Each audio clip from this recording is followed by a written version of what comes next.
मित्रांनो, रोहित शर्मा यांनी सांगितले की ते कधी घेणार क्रिकेटमधून रिटायरमेंट. तर मित्रांनो, चला व्हिडिओला करू सुरुवात. इदी दादा लावा मग आपला इंट्रो. मित्रांनो, रोहित शर्माच्या कॅप्टन्सीमध्ये भारतीय टीमने आताच इंग्लंड विरुद्धची टेस्ट सिरीज जिंकली व मित्रांनो या टेस्ट सिरीजमध्ये जबरदस्त परफॉर्मन्स हा रोहित शर्माचा राहिला. मित्रांनो, या सिरीजमध्ये रोहित शर्माने 2 शतक मारले आहे व मित्रांनो ही सिरीज जिंकल्यानंतर भारताचा पूर्व खेळाडू दिनेश कार्तिक याने रोहित शर्माला त्याच्या रिटायरमेंटविषयी विचारले. म्हणजेच दिनेश कार्तिकने रोहित शर्माचे इंटरव्ह्यू घेत होता तेव्हा दिनेश कार्तिकने रोहित शर्माला त्याच्या इंटरव्ह्यूविषयी विचारले. तेव्हा रोहित शर्मा यांनी जबरदस्त व आश्चर्यचकित उत्तर दिले. मित्रांनो, रिटायरमेंटविषयी जेव्हा भारतीय पूर्व खेळाडू दिनेश कार्तिकने रोहित शर्माला विचारले तेव्हा रोहित शर्मा म्हणाले, जेव्हा मला वाटेल की आता मी क्रिकेट खेळायच्या लायक नाही तेव्हा मी माझे क्रिकेट सोडेल व क्रिकेटमधून रिटायरमेंट घेईल. मी सध्या चांगला खेळत आहे व मी चांगले रन्ससुद्धा करत आहे, म्हणून मी अद्याप रिटायरमेंटवर जास्त विचार करत नाही, असे मित्रांनो रोहित शर्मा म्हणाले.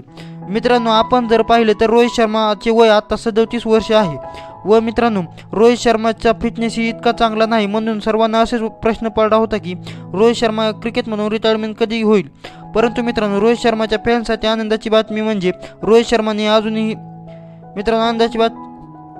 शर्मा अजूनही 2 ते 3 वर्षे क्रिकेट खेळू शकतो व मित्रांनो रोहित शर्मा 2024चे T20 वर्ल्ड कप त्याचबरोबर 2025ची चॅम्पियन ट्रॉफीसुद्धा खेळू शकतो व मित्रांनो त्याचबरोबर जर आपण पाहिले तर मित्रांनो रोहित शर्माचा चांगला फॉर्म व चांगला फिटनेस राहिला तर रोहित शर्मा 2027चे वर्ल्ड कपसुद्धा खेळू शकतो. तर मित्रांनो, कसा वाटला व्हिडिओ आवडचा व्हिडिओ करा लाईक आणि चॅनल असेल चॅनल करा सबस्क्राईब आणि सबस्क्राईब केल्यानंतर बेल आयकॉन ऑन करायला विसरू नका.